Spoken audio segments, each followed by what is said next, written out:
வணக்கம். இது தமிழ்க்குரலின் மெய்ப்பட பேசு. இன்றைய சிறப்பு விருந்தினர் மரியாதைக்குரிய திராவிட இயக்க செயற்பாட்டாளர், அரசியல் சமூக திறனாய்வாளர் திருமிகு வல்லம் பஷீர் அவர்கள்.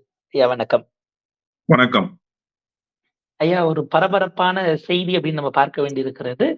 பாஜக, குறிப்பாக ஆர்எஸ்எஸ் தங்களுடைய கடந்த காலத்தில் முகமாக கருதிய தலகர்த்தர்களில் ஒருவராக பாபர் மசூதி இடிப்பில் தொடங்கி எல்லாவற்றிற்குமாக அடிநாதமாக இருந்த அத்வானி அவர்களுக்கு பாரத ரத்னா வழங்கியிருக்கிறார் நம்முடைய பிரதமர் நரேந்திர மோடி அவர்கள். அது அவரே தன்னுடைய சமூக வலைதள பதிவில் தெரிவித்திருக்கிறார்.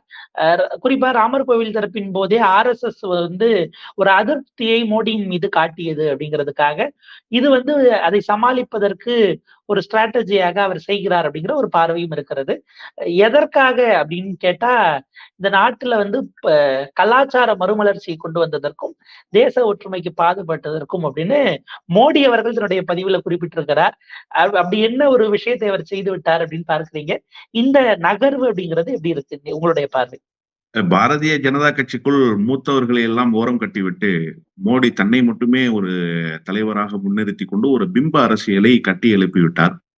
பாரதிய ஜனதா கட்சியை தாண்டி புகழ்மிக்க மனிதராக மோடி இருக்கிறார் என்பதை உலக நாடுகள் நம்பத்தகுந்த விதத்தில் அவர் அந்த மாய தோற்றத்தை கட்டி எழுப்பி கொண்டார் என்றுதான் நாம் பார்க்க வேண்டியிருக்கிறது. முதலில் அதனுடைய வெளிப்பாடுதான், நாடாளுமன்றத்தை நானே திறப்பேன், ராமர் கோயில் கட்டினாலும் நானே திறப்பேன், அங்கே நானே பிரதிஷ்டை எல்லாம் செய்வேன், அதற்காக அரும்பாடுபட்டவர்கள் கூட அங்கே வருவதற்கு நான் அனுமதிக்க மாட்டேன், அது மட்டுமல்ல அழைப்புதலே கொடுக்க மாட்டேன் என்கின்ற அந்த தனி மனிதனுடைய ஒரு விளம்பர வெறி என்று கூட நாம் சொல்லலாம். அதை வெளிப்படுத்துவதற்கு மோடி எப்போதுமே தயங்கியதே கிடையாது. நாடாளுமன்றத்தை குடியரசுத் தலைவரை அழைத்து திறந்திருக்க வேண்டும். ஆனால் குடியரசுத் தலைவருக்கு அழைப்பே அனுப்பப்படவில்லை. குடியரசுத் தலைவர் கூட 2 நாட்களுக்கு முன்பு உரையாற்றுகிற போது முதல் முறையாக உரையாற்றுவதில் நான் பெருமை அடைகிறேன் என்று சொன்னார். அவர் பெருமை அடைகிறார், ஆனால் இந்தியா பெருமை அடையவில்லை. காரணம், அவர்தான் நாட்டினுடைய முதன்மை பெண்மணி. அவரே அந்த அவைக்கு முதல் முறையாக நான் வருகிறேன் என்று எத்தனை நாட்களுக்கு பிறகு சொல்கிறார் என்பதை நாம் கணக்கிட்டு பார்க்கிற போது, இந்தியா என்பது ஜனநாயக நாடுதானா, இங்கே குடியரசுத் தலைவருக்கு ஒரு குறைந்தபட்ச கண்ணியமாவது தரப்படுகிறதா என்பதை நாம் இங்கே சீர்தூக்கி பார்க்க வேண்டியிருக்கிறது. அது ஒரு புறம். அடுத்த கட்டமாக, இந்த ராமர் கோயிலை எப்படி நீங்கள் கட்டினீர்கள்? அத்வானி தலைமையிலான அந்த கும்பல் போய் இடிக்கவில்லை என்று சொன்னால் அந்த கோயிலை கட்டுவதற்கான இடமே இன்றைக்கு கிடைத்திருக்காது. இன்றைக்கு அந்த கோயிலை கட்டியதற்கு பிறகுதான் நீங்கள் வரக்கூடிய தேர்தலில் நிச்சயம் 100% வெற்றியை பெற்றுவிட முடியும் என்கின்ற நம்பிக்கை, ஒரு மிதப்பு, ஒரு மமதை உங்களுக்கு ஏற்பட்டிருக்கிறது. அதற்கு அடித்தளம் அமைத்து தந்தவர் அத்வானி தான். நன்றி உணர்வு கொஞ்சமாவது உங்களுக்கு இருந்திருந்தால் அத்வானிக்கு ஒரு முதல் அழைப்பை கொடுத்திருக்க வேண்டும்.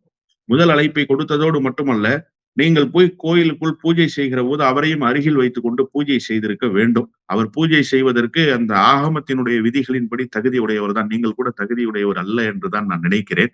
அது அவர்களுக்குள் இருக்கக்கூடிய பிரச்சனை, அதற்குள் போக வேண்டிய அவசியம் இல்லை. இருந்தாலும் செய்தியாக அதை சொல்லியாக வேண்டியிருக்கிறது. நன்றாக எனக்கு நினைவு இருக்கிறது. ஒரு படம் ஒன்று சமூக வலைதளத்திலே இப்போதும் சுற்றி கொண்டே இருக்கும். ரயிலிலிருந்து வெளியில் இறங்குவதற்கு எத்தனைப்பார் அத்வானி. அவருக்கு ஒரு பாதுகாப்பு வீரரை போல மோடி நின்று கூட்டத்தை சரி செய்கிற அந்த காட்சிகள் இப்போதும் உயிர்ப்போடு இணையதளங்களில் நாம் பார்த்து கொண்டிருக்கிறோம், சமூக வலைதளத்தில் நாம் பார்த்து கொண்டிருக்கிறோம். அப்படிப்பட்ட இடத்தில் இருந்த மோடி தன்னுடைய ஆஸ்தான குருவையே தூக்கி எறிந்து விட்டார் என்பதுதான் அவருக்கு கிடைத்திருக்கிற அதிகாரத்தின் மூலமாக அவர் செய்திருக்கிற பல நூறு சாதனைகளில் ஒரு முக்கியமான சாதனை. இதெல்லாம் அவர்களுக்குள் இருக்கக்கூடிய பிரச்சனை. இப்போது அவருக்கு நீங்கள் குறிப்பிட்டு சொன்ன அந்த தகுதிகளுக்காக பாரத ரத்னா வழங்கப்பட்டது, அதிலும் இந்தியாவினுடைய ஒற்றுமைக்காக அவர் பாடுபட்டார் என்று உங்களுக்கு ஒரே ஒரு வரலாற்று செய்தியை நான் நினைவுபடுத்தி விட வேண்டும். பாரதிய ஜனதா கட்சி எப்போது ஆட்சி அதிகாரத்துக்கு வந்தது? அதற்கு முன்பு பாரதிய ஜனதா கட்சியினுடைய நிலைமை என்னவாக இருந்தது? பாரதிய ஜனதா கட்சி என்கின்ற ஒரு கட்சி இருப்பதே இந்திய துணைக்கண்டத்தில் பலருக்கு தெரியாத நிலைமைதான். எப்போதெல்லாம் ஒரு மிகப்பெரிய கலவரம் கட்டவிழ்த்து விடப்படுகிறதோ, எப்போதெல்லாம் ஒரு மிகப்பெரிய துண்டாடுகிற நடவடிக்கை இந்த நாட்டில் சதித்திட்டமாக தீட்டப்படுகிறதோ, அதன் பிறகுதான் அவர்களுடைய பொலிட்டிக்கல் மைலேஜ் என்பது அதிகரித்துக் கொண்டே போகும். இப்படித்தான் கடந்த காலத்தில் பாரதிய ஜனதா கட்சி தன்னுடைய பயணத்தை மேற்கொண்டிருக்கிறது.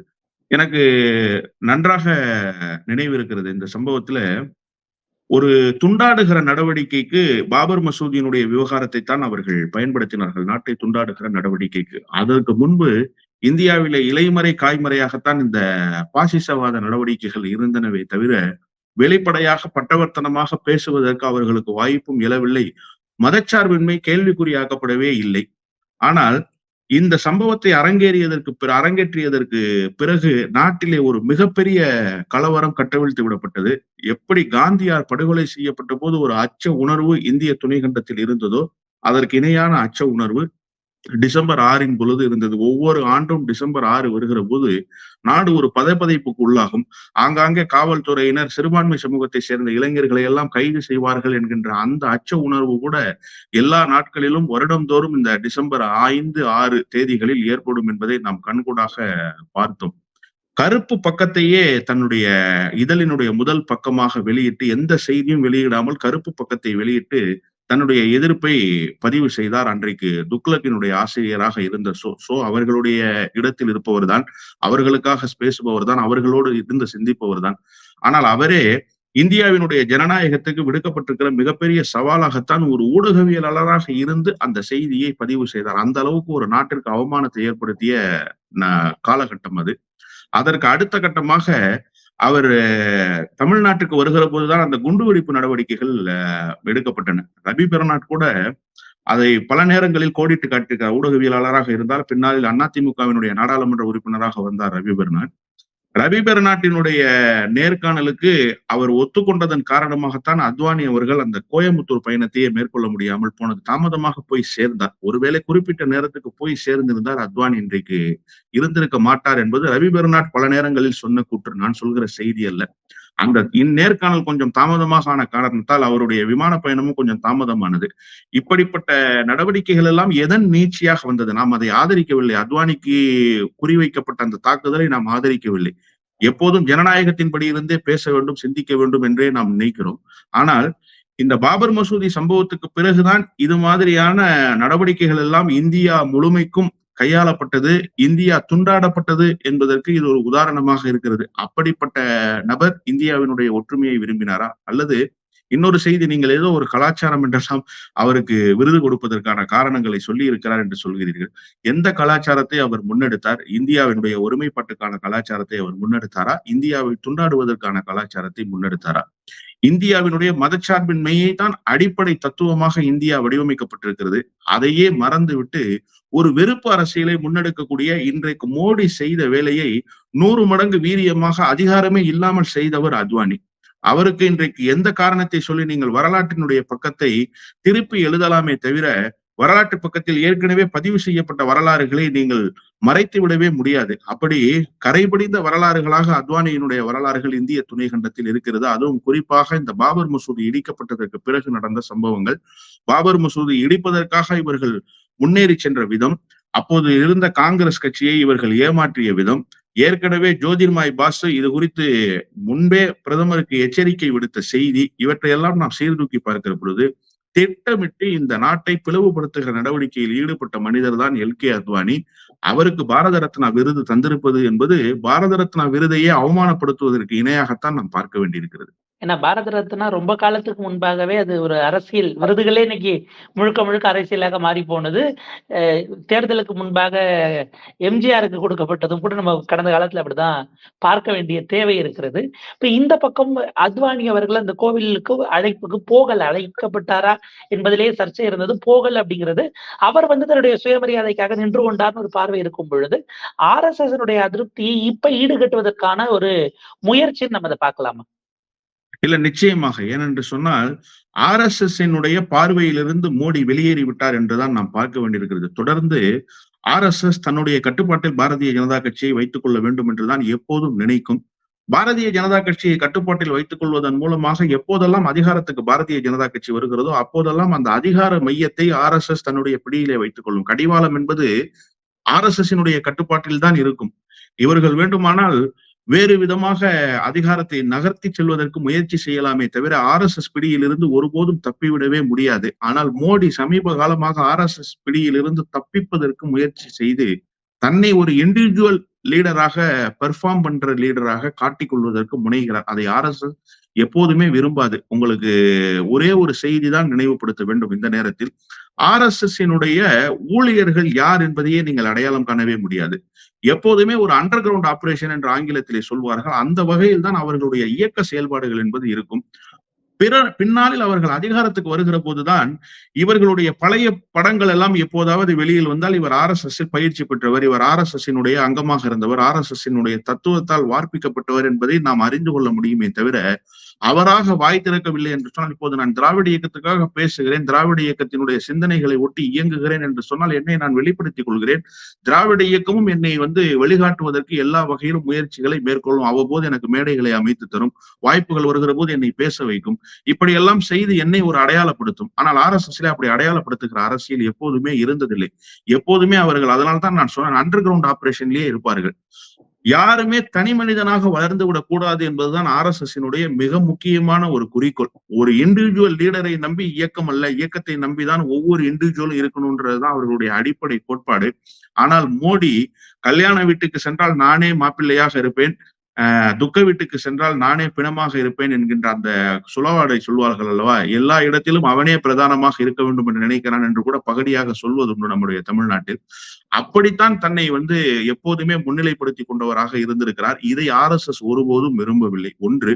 இன்னொன்று, மோடி தன்னை தாண்டி பாரதிய ஜனதா கட்சிக்கு எந்த முகமும் இல்லை என்று நினைக்கிறார். ஆனால் RSS எப்படியாவது யோகி ஆதித்யநாத்தை மாற்றாக கொண்டு மோடிக்கு அடுத்த இடத்தில் கொண்டு நிறுத்தி மோடியை அப்புறப்படுத்த வேண்டும் என்று முனைகிறது. இப்போது அதன் மூலமாக ஒரு லாபி உருவாகி இருக்கிறது. இவரால் முதலமைச்சர் ஆக முடியாமல் போனவர்கள் சௌஹானில் தொடங்கி ஒரு மிகப்பெரிய பட்டியல் அதிகார யுத்தத்தை நடத்தியவர்கள், அவர்கள் எல்லாம் ஓரணியில் திரள்கிறார்கள். இப்போது அமித்ஷாவே கடைசி நேரத்தில் மோடியை விட்டு அடுத்த கட்டத்துக்கு நகர்ந்து RSS யாரை கை காட்டுகிறதோ அவரோடு போய் சேர்ந்து கொள்வார் என்றெல்லாம் ஆருடம் கணித்துக் கொண்டிருக்கிறார். அதெல்லாம் நம் தேர்தல் கணக்கு வரை காத்திருந்துதான் பார்க்க வேண்டியிருக்கிறது. ஆனால் இப்போது RSS-இனுடைய ஏதோ ஒரு அனுதாபத்தை பெறுவதற்கு அல்லது ஏதோ ஒரு அன்பை பெறுவதற்காக இந்த முயற்சியை அவர் எடுத்திருக்கிறார் என்பதுதான் 100% நம்முடைய கணிப்பு. அதுதான் நிதர்சனமாக இருப்பதற்கும் வாய்ப்புகள் இருக்கிறது. ஏனென்று சொன்னால், ராமர் கோயில் திறந்து ஒன்றும் நீண்ட நாட்கள் ஆகிவிடவில்லை. இன்னும் சரியாக சொல்ல வேண்டும் என்று சொன்னால் 10-15 நாட்களுக்குள்ளாகத்தான் இருக்கும். அதுவரை இவருக்கு அத்வானியின் மீது கரிசனம் இல்லை. ஒருவேளை அப்படியே அவர் அத்வானி மீது கரிசனம் கொண்டிருப்பவராக இருந்தால், நீங்கள் குறிப்பிட்டதை போல ஒருவேளை அவருக்கு அழைப்புதலை தந்திருக்கலாம், அல்லது அவரை அழைத்து சென்று அந்த கோயிலை திறந்து வைத்திருக்கலாம். இல்லை, அப்படி கூட செய்ய வேண்டிய அவசியம் இல்லை. அவரை ஒரு நாள் தனிப்பட்ட முறையில் அழைத்து அந்த கோவிலில் கௌரவித்திருக்கலாம். அல்லது பேசுகிற பொழுதாவது, அறிக்கைகளில் தருகிற பொழுதாவது, எப்போதுமே தன்னை வானலாவ புகழ்ந்து கொண்டே அறிக்கை தருவார் மோடி, தன்னை வானலாவ புகழ்ந்து கொண்டே பேசுவார். இங்க பேசியவர்கள் எல்லாம் யாராவது ஒருவர், தமிழ்நாட்டிலிருந்து கூட பல பிரபலங்கள் பேசினார்களே, யாருமே செய்யாத சாதனைகளை செய்து காட்டினார் என்று இளையராஜா கூட பேசினார். அவர் கூட ஒரு மருந்துக்காக இதற்கெல்லாம் காரணமாக இருந்தவர் அத்வானி தான், இதற்காக வழக்குகளை சந்தித்தவர் அத்வானி தான், நிந்திக்கப்பட்டவர் அத்வானி தான். ஏனென்று சொன்னால், அந்த காலகட்டத்தில் மக்கள் யாரை காரி உமிழ்ந்தார்கள்? மோடி ஐயா காரி உமிழ்ந்தார்கள். அந்த பரிகாசங்களை எல்லாம் ஏற்றுக்கொண்டவர் அன்றைக்கு அத்வானி தானே. தான் ஏற்றுக்கொண்ட கொள்கைக்காக, எந்த லட்சியத்துக்காக இந்த இயக்கம் இயங்கி கொண்டிருக்கிறதோ அந்த லட்சியத்தை நிறைவு பாதைக்கு அழைத்து செல்வதற்கு தன்னையே, தன்னுடைய புகழையே தத்தம் செய்து கொண்டார் என்றுதான் சொல்ல வேண்டும். அந்த தியாகம் என்பது ஒரு சாதாரண தியாகம் அல்ல. உண்மையிலேயே தாம் இப்படியெல்லாம் இந்திய துணை கண்டத்தில் நிந்திக்கப்படுவோம். வரலாற்றில் இன்றைக்கு அத்வானியினுடைய முகம் எவ்வளவு கோர முகமாக நாளை வரவு வைக்கப்படும். இதையெல்லாம் அத்வானி உணராமலா இருப்பார்? அத்வானிக்கு அரசியல் தெரியாதா? வாஜ்பாய் தன்னை அப்படி ஒப்படைத்துக் கொள்ளவில்லை. அங்கேதான் நாம் வாஜ்பாய் இடத்தில் இருக்கிற அரசியலையும் அத்வானி இடத்தில் இருக்கிற அரசியலையும் வேறுபடுத்தி பார்க்க வேண்டியிருக்கிறது. நேரடியாக ஆயுதங்களை எடுத்துக்கொண்டு நேரடியாக தலைமை தாங்கி வாஜ்பாய் போயிருந்தால் இன்றைக்கு வாஜ்பாயினுடைய நிலைமை என்னவாக மாறி இருக்கும்? இப்போது கூட அரசியல் நோக்கர்கள் பலர் right man in wrong place என்றுதானே அந்த புகழை வாஜ்பாய்க்கு தருகிறார்கள். ஆனால் அப்படி ஒரு புகழை அத்வானிக்கு தருவதில்லையே. இதை அத்வானி உணராமலா இருந்திருப்பார்? நிச்சயம் உணர்ந்திருப்பார். அத்வானிக்கு இந்த அரசியல் எல்லாம் தெரியும். தெரிந்தும் எந்த நோக்கம், எந்த லட்சியம், எந்த கொள்கை இந்த இயக்கத்துக்கு உயிர் நாடியாக இருக்கிறதோ அதற்கு தன்னையே தத்தம் செய்து கொள்கிறேன் என்று அந்த கொள்கைக்கு உண்மையாக இருந்தவர் தான். எப்படி ஹிட்லர் ஜெர்மானியர்களுக்கு உண்மையாக இருந்தார் என்பது அவருக்கு இருக்கிற பெயரோ, அதே போன்றது ஒரு பெயர் தான் இப்போது மோடியை கடந்து அத்வானிக்கு அந்த கொள்கைக்காக உயிர்ப்போடு இருந்தார், அந்த கொள்கையை உயிர்ப்போடு வைத்துக் கொள்வதற்கு தன்னையே தத்தம் செய்தார் என்கின்ற புகழுக்குரிய மனிதர். அவரை ஒரு மருந்துக்காகவாவது பாராட்டி இருக்கலாம், அல்லது அவருடைய வார்த்தை வெளிப்பாடுகளிலாவது சொல்லி இருக்கலாம். அப்படியெல்லாம் சொல்லாதவர் திடீரென்று இன்றைக்கு பாரத ரத்னா, இப்போது பட்ஜெட் தாக்கல் செய்தாகிவிட்டது, அடுத்த கட்டம் தேர்தல் தேதிக்கான அறிவிப்பு தான். இப்போது தேர்தல் ஜுரம் வந்து விட்டது. அதனால்தான் எல்லா முதலமைச்சர்களையும் தேடி தேடி தன்னுடைய எதிரிகளாக பார்க்கப்படுகிற எல்லோரையும் கைது செய்து என்போர்ஸ்மென்ட் டைரக்டரேட்டின் மூலமாக வழக்கு பதிவு செய்து அமலாக்கத்துறையினுடைய அழுத்தத்தை தந்து சிறையில் அடைத்து விட வேண்டும் என்று முயற்சி செய்து கொண்டிருக்கிறார். ஒருவேளை RSS நமக்கு கை கொடுக்காமல் போய்விட்டால் என்ன செய்வது என்கின்ற அச்ச உணர்வு. அதன் காரணமாக அத்வானியை சரி செய்து கொண்டால், அத்வானிக்கு இப்போது ஒரு விருதை தூக்கி கொடுத்து விட்டால் நாம் RSSனுடைய அன்பை பெற்று விடலாம் என்கின்ற கணக்கில் மோடி நகர்கிறார் என்றுதான் இந்த அறிவிப்பை நாம் பார்க்க வேண்டியிருக்கிறது. நீங்க குறிப்பிட்டீங்க RSS இருக்காங்க அப்படிங்கறத வெளிப்படுத்திக்க மாட்டாங்க அப்படின்னு. அதுல 2 சௌகரியம் இருக்கு. ஒண்ணு நீங்கள் குறிப்பிட்டது, இன்னொன்னு நாளை பின்ன ஏதாவது வழக்குல சிக்கினா அவர் எப்பவோ எங்கள்ல இருந்து வெளியே போயிட்டார் அப்படின்னு சொல்லிக்கலாம். அந்த ஒரு சௌகரியமும் வெளிப்படுத்தாததற்கு இருக்கிறது அப்படிங்கிறத நம்ம பார்க்க வேண்டியிருக்கிறது. அதை தாண்டி எல்லா இடங்களிலும் ஊடுருவினாலும் கண்டுபிடிக்க முடியாததற்கான ஒரு விஷயம் அப்படிங்கிறது. இப்ப இந்த பக்கம் பாஜக எல்லா விதமான சாமதான பேத தண்டம் அவங்க சொல்லக்கூடியதை எடுத்துக்கொண்டு சகல விதமான விஷயங்களையும் செய்து ஆட்சி அதிகாரத்துக்கு வருவதற்கு பார்க்கிறார்கள் அப்படின்னா, தமிழ்நாட்டுல புதிதாக ஒரு கட்சி தொடக்கம். ஆனால் அதுவும் கூட தொடக்கத்திலிருந்தே ஒரு சந்தேக புள்ளியோடு பார்க்கப்படுகிறது. தமிழக வெற்றி கழகம் அப்படிங்கிறது.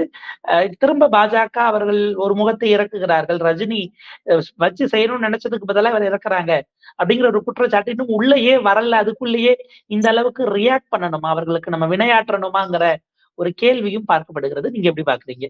நான் கல்லூரி மாணவனாக இருக்கிற பொழுது கபடி போட்டியை தேசிய அளவில் நடத்திட வேண்டும் என்கின்ற ஒரு பெரிய கனவு என்னிடத்திலே இருந்தது. அதற்காக நண்பர்களோடு சேர்ந்து அந்த கபடிக்கான ஒரு அமைப்பை துவங்குகிற போது தமிழ்நாடு கபடி கழகம் என்று அதற்கு பெயர் வைத்தோம். நேற்றைக்கு அந்த பெயர் தான் என்னுடைய நினைவுக்கு வந்தது. ஒரு காலத்தில் நாம் தமிழ்நாடு கபடி கழகம் என்று ஒரு அமைப்பை உருவாக்கி கபடிக்கான போட்டிகளை எல்லாம் நடத்தினோம். இப்போது தமிழக வெற்றி கழகம் என்று விஜய் துவங்கி இருக்கிறார் என்று அந்த நினைவுதான் எனக்கு வந்தது. இது எதற்காக சொல்கிறேன் என்று சொன்னால், ஏதோ ஒரு விளையாட்டு குழுவினுடைய பெயரை போல இந்த பெயரை வைத்திருக்கிறார்கள். அவருக்கு பெயர் வைப்பதற்கு ஆலோசனை சொன்னவர்கள் யார் என்றும் தெரியவில்லை. இந்த அரசியல் கட்சியை அவர் நடத்தலாம் என்று அவருக்கு உந்து சக்தியாக இருந்தவர்கள் யார் என்றும் தெரியவில்லை. திரைமறைவிலே யார் இருக்கிறார்கள் என்பதை நாம் ஆருடம் கணித்தாலும், இப்போது உண்மையிலேயே அவர் வெளிப்படாமல் இருக்கிற காரணத்தால் நாம் அதையெல்லாம் சொல்லி அவருக்கு ஒரு மேன்மார்க் செய்துவிட முடியாது. அவருடைய செயல்பாடுகள் மூலமாகத்தான் நாம் பார்க்க வேண்டியிருக்கிறது. ஒரே ஒரு செய்திதான். நான் படங்களில் ஒப்புக்கொண்டிருக்கிறேன். அந்த படங்களை எல்லாம் முடித்துவிட்டு நாட்டு பணியை செய்வதற்கு, நாட்டுக்கு பணியாற்றுவதற்கு வருகிறேன் என்று சொன்னால், அதுவரை நாடு காத்திருக்க வேண்டும் என்று விஜய் நினைக்கிறாரா? நாடு சீரழிந்து போய்விட்டது. ஏதோ எங்கேயோ கேட்ட குரல் தான் நேற்று அறிக்கையிலே வெளிப்பட்டது. சிஸ்டம் சரியில்லை என்று சில ஆண்டுகளுக்கு முன்பு ஒரு குரல் கேட்டது. அந்த குரல் கொஞ்சம் மேன்மை அடைந்து வேறு சில மசாலாக்கள் எல்லாம் தடவப்பட்ட குரலாகத்தான் நேற்றைக்கு சாதி மத பேதங்கள் விட்டது, ஊழல் விட்டது, லஞ்ச லாவண்யங்கள் விட்டது என்றெல்லாம் சொல்லி, அந்த லஞ்ச லாவண்யத்துக்குள் தானே இத்தனை ஆண்டு காலம் நீங்கள் கருப்பு பணங்களை எல்லாம் சம்பளமாக பெற்றுக் கொண்டிருந்தீர்கள். உங்களுடைய சினிமாவுக்கு அரசு நிர்ணயித்த டிக்கெட்டினுடைய தொகை 200 ரூபாய் 300 ரூபாயாக இருந்தால் 1500 ரூபாய்க்கு விற்றார்கள். அது லஞ்ச லாவண்யம் இல்லையா? அது ஊழலிலே இடம்பெறாதா? நீங்கள் அந்த சீர்திருத்த நடவடிக்கையை என்றைக்காவது மேற்கொள்வதற்கு குரல் எழுப்பி இருக்கிறீர்களா? எப்போதாவது நீங்கள் தியேட்டர் அதிபர்களுக்கு அப்படி அறிவுறுத்தியதாக வரலாறு உண்டா? இல்லை. அந்த சீர்திருத்த நடவடிக்கைகள் எல்லாம் நீங்கள் செய்யாமல் இத்தனை ஆண்டு காலம் அந்த ஊழலுக்குள் தான் இருந்தீர்கள். அந்த லஞ்ச லாவண்யம் புரளுகிற சமூகத்தில் தான் உழந்து எழுந்தீர்கள். இப்போது நாடு காத்திருக்க வேண்டும், உங்களுடைய படங்களை எல்லாம் முடித்துக் கொண்டு வருகிறேன். சார், நான் ஒரே ஒரு கேள்விதான் கேட்க விரும்புகிறேன். அண்ணாவுக்கு என்ன நோக்கம்? அண்ணா எதற்காக காத்திருக்காமல் அரசியலுக்கு வந்தார்? பெரியாருக்கு என்ன நோக்கம்? ஒரு பெரிய வணிக குடும்பம். அந்த குடும்பத்திலிருந்து வந்தவர் தான். சுகபோகமாக தொழில் செய்து கொண்டு வணிகராகவே இருந்திருக்க முடியும். மூத்திர சட்டியை கையில் ஏந்தி கொண்டு அந்த கிழவன் தள்ளாடுகிற வயதிலும் பேசி முழங்கி இருக்க வேண்டிய அவசியம் இல்லை. கலைஞருக்கு என்ன நோக்கம் இருந்தது? ஜெயலலிதா கூட திரைத்துறையிலிருந்து வந்தவர் தான். சிறை செல்கிற வரை தன்னுடைய அரசியல் பயணத்தை நெடுங்காலம் நடத்தி சென்றவர் தான். எந்த விதமான குறைபாடும் அவரிடத்திலே அரசியல் பயணத்தில் இருந்ததில்லை. அரசியல் பயணத்தில் மாச்சரியங்கள் இருக்கலாம், அது வேறு. அரசியல் பயணம் மேற்கொள்கிற பொழுது அந்த தொய்வோ அல்லது அதற்கான இடர்பாடுகளோ இருந்ததே கிடையாது. நாட்டுக்காக பணியாற்ற வேண்டும் என்று சொன்னால் இம்மீடியட் எஃபர்ட்ல பணியாற்றணும். அதற்கே நீங்கள் ஒரு அவகாசம் கேட்கிறீர்கள். அதற்கே சிந்திப்பதற்கு ஒரு அவகாசம் உங்களுக்கு தேவைப்படுகிறது. உங்களுடைய தொழிலை முடித்து வைப்பதற்கு ஒரு அவகாசம் தேவைப்படுகிறது. அப்போ நீங்க சம்பாதிக்க வேண்டியதெல்லாம் சம்பாதிச்சுட்டு அதன் பிறகு நாட்டுக்காக நான் கடமையாற்ற வருகிறேன் என்று சொன்னால் தமிழ்நாட்டு மக்கள் ஏற்றுக்கொள்வார்கள் என்று விஜய் நினைக்கிறார் போலும். என்னை பொறுத்தவரையிலே விஜயினுடைய அரசியல் பயணம் என்பதே கேலிக்கூத்தான ஒரு பயணமாகத்தான் நான் பார்க்கிறேன். ஏற்கனவே ரஜினி தப்பித்துக் கொண்டார், இப்போது விஜய் சிக்கி கொண்டிருக்கிறார் என்பதுதான் இப்போது இருக்கக்கூடிய ஒரு செய்தி.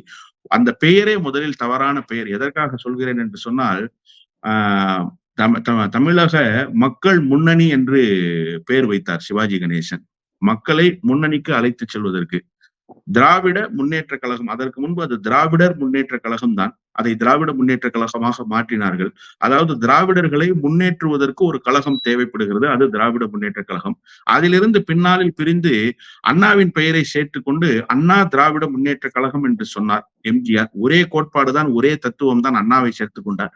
அதன் பிறகு வைகோ கட்சி தொடங்குகிற போது மறுமலர்ச்சியை சேர்த்துக் கொண்டார். அதிலே இப்படி ஒரே கொள்கைதான், ஒரே நோக்கம் தான். நான் இப்ப ஒரே ஒரு கேள்வி கேட்கிறேன். நீங்க தமிழக வெற்றி கழகம்னு தொடங்குறீங்க. ஒருவேளை கட்சி தோத்துட்டா என்ன செய்யறது? மக்களை முன்னேற்றுகிற பாதைக்கு அழைத்து சென்றார்கள். அதனால் முன்னேற்ற கழகம் என்று பெயர் வைத்துக் கொண்டார்கள். நீங்கள் இப்போது வெற்றி கழகம் என்று பெயர் வைத்திருக்கிறீர்கள். தோல்வி அடைந்து விட்டால் என்ன செய்வீர்கள்? அந்த பெயரே உங்களுக்கு எலிஜிபிலிட்டி இல்லாத பெயராக மாறிவிடுமே, தகுதி இல்லாத பெயராக மாறிவிடுமே. அதையெல்லாம் சிந்தித்து கூட வைப்பதற்கு அவருக்கு ஒரு முழுமையான அரசியல் அறிவோ அரசியல் ஞானமோ இல்லாத நிலையில் அவர் அரசியல் பயணத்தை மேற்கொண்டிருக்கிறார். அவருடைய பயணம் படுதோல்வியை தழுவும் என்றுதான் நான் கருதுகிறேன். என்னை பொறுத்தவரையிலே நேற்றைக்கு NIA மூலமாக ஒரு தலைவரை தமிழ்நாட்டில் பிரபலப்படுத்துவதற்கு ஏதோ ஒரு துறை முயற்சி செய்து கொண்டிருக்கிறது, ஒன்றிய அரசினுடைய துறை. அந்த துறைக்கு இந்த அஜெண்டாவும் தரப்பட்டிருக்கலாம். உங்களுக்கு சரியாக ஒரு 5 ஆண்டுகளுக்கு முன்பு பரபரப்பாக சமூக வலைதளத்தில் திராவிட இயக்கத்தவர்களால் பேசப்பட்ட செய்தி என்னவென்று சொன்னால், ஒன்றிய அரசு திராவிட இயக்கத்தை ஒழித்து கட்டுவதற்கு திரைத்துறை பிரபலங்களின் மூலமாக ஒரு முயற்சியை அரசியலில் மேற்கொள்கிறது. அதனுடைய வெளிப்பாடுதான் ரஜினிகாந்த் அரசியல் தொடங்குவதற்கு தயாராகி இருக்கிறார் என்பதை எல்லாம் பேசினார்கள், எழுதினார்கள். நிறைய கட்டுரைகள் கூட பல இணையதளங்களில் வெளிவந்தது.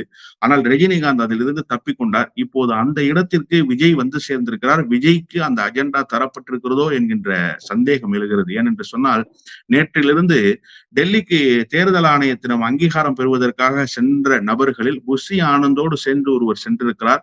அவர் RSSனுடைய முகமாக ஊடகங்களில் தோன்றி பேசியவர், தொடர்ந்து கட்டுரைகள் தீட்டியவர் என்கின்ற செய்தியை நாம் கவனத்தில் கொண்டு பார்க்க வேண்டியிருக்கிறது.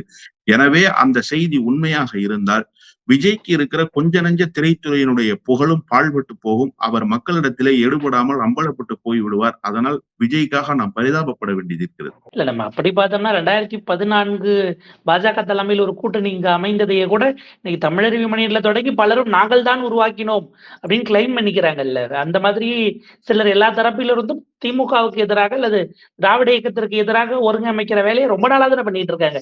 55 ஆண்டுகளாக அதுதான் நடந்துட்டு இருக்குன்னு ஒரு பார்வை இருக்குல்ல. அதுல பல திராவிட இயக்கத்தை சேர்ந்தவர்களே தவறி விழுந்திருக்கிறார்கள் என்கின்ற துரதிருஷ்டவசமான நடவடிக்கைகளும் உண்டு 2014 கூட்டணியிலே.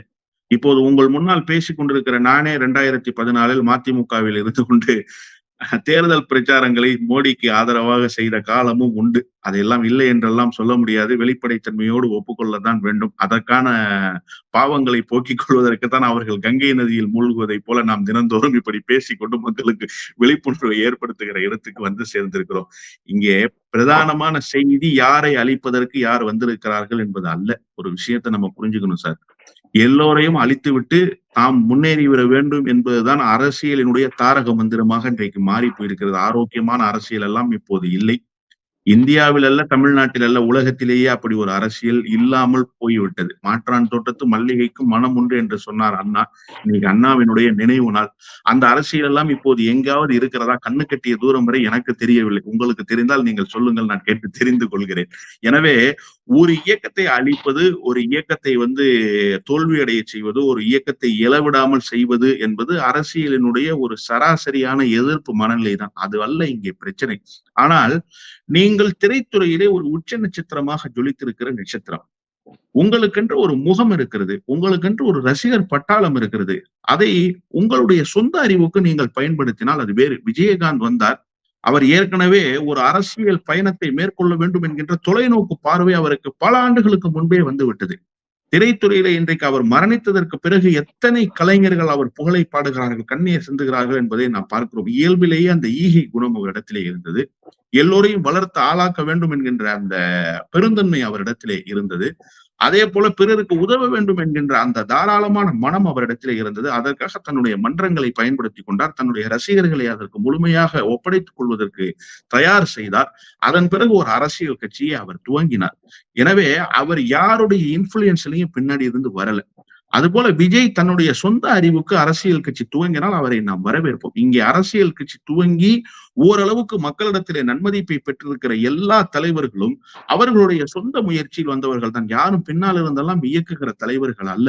அவர்களே சிந்தித்து, அவர்களே பேசி, அவர்களே எழுதி, அவர்களே கூட்டம் சேர்த்து, அவர்களே உருவாக்கிய அரசியல் இயக்கம் தான் தமிழ்நாட்டில் பரிணமிக்கும். அப்படித்தான் பரிணமித்தது. ஆனால் விஜய் இப்போது யாரோ ஒருவருடைய சிந்தனைக்கு செயல் வடிவம் தருகிற இடத்துக்கு வருகிறார் என்பதுதான் இங்கே பேசப்பட வேண்டிய செய்தி. ரஜினி அரசியல் கட்சியை துவங்குவது இங்க என்ன ஆட்சேபனையா? இல்லை. ஆனால் ரஜினி யாருடைய முகமாக வருகிறார், யாரை பின்புலமாக வைத்துக் கொண்டு வருகிறார், இதுதான் இங்கே பேசப்பட வேண்டிய செய்தி. அரசியல் கட்சி துவங்குகிறேன் என்று சொன்னவுடன் தமிழருவி மணியன் போனார், அது ஒரு பெரிய செய்தி அல்ல. நீங்களே குறிப்பிட்டு விட்டீர்கள் தமிழருவி மணியன் போன்றவர்கள் எல்லாம் போனார்கள் என்று சொல்லி. தமிழருவி மணியனுக்கு திமுக மீது ஒரு ஒவ்வாமை. அதிமுகவில் கூட அவர் போய் சேர்ந்து கொள்வார். திமுகவின் மீது பிரதான எதிர்ப்பு அவருக்கு. அதனால் திமுகவை அழித்து விட வேண்டும் என்பதற்காக எதை வேண்டுமானாலும் பயன்படுத்துவார். நாளைக்கு அந்த நகைச்சுவை நடிகராக இருக்கிற சந்தானம் கட்சி தொடங்கினாலும் அங்கே போய் கொள்கை பரப்பு செயலாளராக சேர்ந்து கொள்வார். ஆனால் நயமாக பேசுவார். ஒரு செப்பு காசுக்கு கூட ஆசைப்படாதவன் என்று பேசுவார். காசுக்கு ஆசைப்படுகிறவனை கூட நாம் மன்னித்து விடலாம். இப்படியெல்லாம் ஒரு சமூகத்தை, ஒரு நாட்டை சிதைக்க வேண்டும் என்று துடிக்கிற ஒரு மனிதரை எப்படி நாம் மன்னிக்க முடியும் என்கின்ற கேள்வி இருக்கிறது. அது தனிப்பட்ட விவாதம், அதை விட்டு விடுவோம். ஆனால் இப்போது எந்த அடிப்படையில் ரஜினிகாந்த் வந்தார் என்பதை வைத்து நாம் ஒரே ஒரு செய்தியை பேச முடியும். அர்ஜுனமூர்த்தி யார்? அவர் அதற்கு முன்பு எங்கே இருந்தார்? இவர் கட்சி துவங்கவில்லை என்று சொன்னவுடன் எங்கே போய் சேர்ந்து கொண்டார்? இந்த பயணம் ட்ராக் ரெக்கார்டு இது ரஜினிக்கு தெரியாதா? அவரை அழைத்து கொண்டு வந்து பக்கத்தில் வைத்துக் கொண்டு உங்களுக்கு என்ன பொறுப்பு கொடுத்தேன் அப்படின்னு அவர்கிட்டயே கேட்டாரே, நம்ம பார்த்தோமா இல்லையா? என்ன பொறுப்பு கொடுத்திருக்கிறோம் என்பது கூட ரஜினிக்கு தெரியாத அளவிற்கு அவருக்கு ஒரு பொறுப்பை ரஜினி கொடுத்து அவரை வைத்து இந்த கட்சியை ஆக்டிவேட் பண்ணணும்னு நீங்க நினைச்சீங்கன்னா அப்ப நோக்கம் உங்களுடையது அல்ல, நோக்கம் வேறொருவருடையது. முகம்தான் உங்களுடையதே தவிர முகவரி உங்களுடையது அல்ல. முகவரி வேறொருடையதாக இருந்தது. அதுதான் இங்கே பிரச்சனையாக இருந்தது. நீங்கள் இயல்பாக வந்திருந்தால் பிரச்சனை இல்லை. இப்போது விஜய்க்கும் அதே பிரச்சனை தான். விஜய் தன்னியல்பாக ஒரு அரசியல் கட்சியை துவங்கி, ஏற்கனவே 4 ஆண்டுக்கு முன்பு விஜய் வருவார் அரசியலுக்கு என்று எஸ்ஏசி சொன்னாரா இல்லையா? ஒரு இயக்கத்தை கட்டினாரா இல்லையா? எஸ்ஏசி இல்லை என்று சொன்னால் இன்றைக்கு விஜய் என்கின்ற மனிதன் தமிழ்நாட்டில் அறிந்திருக்கப்பட வேண்டிய மனிதராக இருந்திருப்பாரா? இல்லை. குறைந்தபட்ச நன்றி உணர்வு தன்னுடைய தகப்பனாரிடத்திலேயே காட்டாத ஒரு மனிதர் எப்படி தமிழ்நாட்டு மக்களுக்கு நன்மை செய்து விட முடியும்? அவர் அறிக்கையிலே சொல்கிறார், என் தாய் தந்தை அதற்கு அடுத்து இந்த நாட்டை தான் நான் நேசிக்கிறேன் என்று சொன்ன. நீங்கள் தந்தையே நேசிக்கவில்லை, அவரையே ஒரு கோமாளி போல தோற்றத்தை உருவாக்கினீர்கள். அவர் பேசுகிற செய்தியெல்லாம் நம்ப வேண்டிய அவசியம் இல்லை என்று வழக்கு தொடர்கிற அளவிற்கெல்லாம் தந்தையின் மீது வெறுப்பை உமிழ்ந்து அவர் பேசினாலே அவர் ஏதோ ஒரு மனப்பிறழ்வு ஏற்பட்டு பேசுகிறார் என்பது போன்ற சிந்தனையை உருவாக்குவதற்கு நீங்கள் சமூகத்தில் முயற்சி செய்தீர்கள். உங்களுடைய புகழ் வெளிச்சம் அந்த மனிதரை கேலிக்குண்டான மனிதராக மாற்றியதா இல்லையா? நாம் பார்த்தோமா இல்லையா? எஸ்ஏசி என்கின்ற அந்த இயக்குனர் எவ்வளவு பெரிய இயக்குனராக பரிணமித்தவர். திரைத்துறையிலே ஒரு உச்ச நட்சத்திரமாக, துருவ நட்சத்திரமாக இருந்தவர். அப்படிப்பட்ட ஒரு மனிதர் உங்களால் பரிகாசத்துக்கு ஆளானாரே, ஏளன எகட்டியத்துக்கு ஆளானாரே. நீங்கள் தந்தைக்கே உண்மையாக இல்லை, எப்படி நாட்டு மக்களுக்கு உண்மையாக இருப்பீர்கள்? இன்னொரு முக்கியமான செய்தியை சொல்லி ஆக வேண்டும். செந்தூர பாண்டியன் படம் எஸ்ஏசியினுடைய படம் தான். எஸ்ஏசி கேட்டுக்கொண்டதற்கு காரணமாக விஜயகாந்த் கௌரவ பாத்திரத்தில் நடித்து விஜய்க்கு ஒரு பெரிய வாய்ப்பை, ஒரு முகத்தை, அடையாளத்தை உருவாக்கி தந்தார். இதை உருவாக்கி தந்தது விஜயகாந்த் தானே. விஜயகாந்தனுடைய மரணத்துக்கு இவர் போகிற போது ஒரு தகாத சம்பவம் நடைபெற்றது. அதை நாம் வருத்தத்தோடு பார்க்கிறோம். ஆனால் அந்த சம்பவம் எதற்காக நடைபெற்றது என்று சொன்னால், விஜயகாந்த் கேட்டதாக செய்திகள் இல்லை. விஜயகாந்த் வளைந்து கொடுக்காத மனிதர் தான், சுயமரியாதை மிக்க மனிதர் தான். ஆனால் அதே நேரத்தில் விஜயகாந்த் குடும்பம் விஜயகாந்தினுடைய மகன் சண்முக பாண்டியனுக்கு அப்படி ஒரு முகத்தை விஜய் தர வேண்டும் என்று எதிர்பார்த்தது. அதை விஜய் செய்தாரா? இல்லை. ஆக தனக்கு முகம் தருவதற்கு தன்னுடைய வெளிச்சத்தை கூட ஓரம் கட்டிவிட்டு விஜய் என்கின்ற கலைஞன் வர வேண்டும், அவன் உச்ச நட்சத்திரமாக திரைத்துறையில் ஜொலிக்க வேண்டும் என்பதற்காக ஒரு கௌரவ பாத்திரத்தை ஏற்றுக்கொண்டாரு விஜயகாந்த். அந்த நன்றி உணர்ச்சியோடு நீங்கள் அவர் மகனுக்கு அந்த வாய்ப்பை தந்திருக்கலாமா இல்லையா? நினைத்திருந்தால் அதை விஜய் செய்திருக்க முடியுமா இல்லையா? விஜய்யுடைய புகழ் அதனால் குறைந்து போய்விட போகிறதா? இல்லை. மாறாக ஒரு நன்றி உணர்வின் பால் நீங்கள் அதை செய்திருக்க முடியும். அதை செய்யவில்லை. எனவே விஜய் என்பவர் நன்றிக்குரிய மனிதராகவே இல்லை என்பதற்குத்தான் இந்த 2 செய்திகளை சொன்னேன். அவர் நாட்டு மக்களை நேசிப்பதாக சொல்கிறார். தன்னுடைய முகத்தை உருவாக்கி தந்த எஸ்ஏசி அவருடைய தந்தையார், அவருக்கும் அவர் உண்மையாக இல்லை. தான் இந்த புகழை பெறுவதற்கு ஏதோ ஒரு வகையில் துணையாக இருந்த விஜயகாந்துக்கும் அவர் உண்மையாக இல்லை. எனவே அவர் நாட்டு மக்களுக்கு உண்மையாக இருப்பார் என்று எப்படி நாம் நம்ப முடியும் என்கின்ற கேள்வியை தான் நாம் விஜயை நோக்கி வைக்க வேண்டியிருக்கிறது. ரொம்ப நன்றி. ஒரு விரிவான உரையாடல்.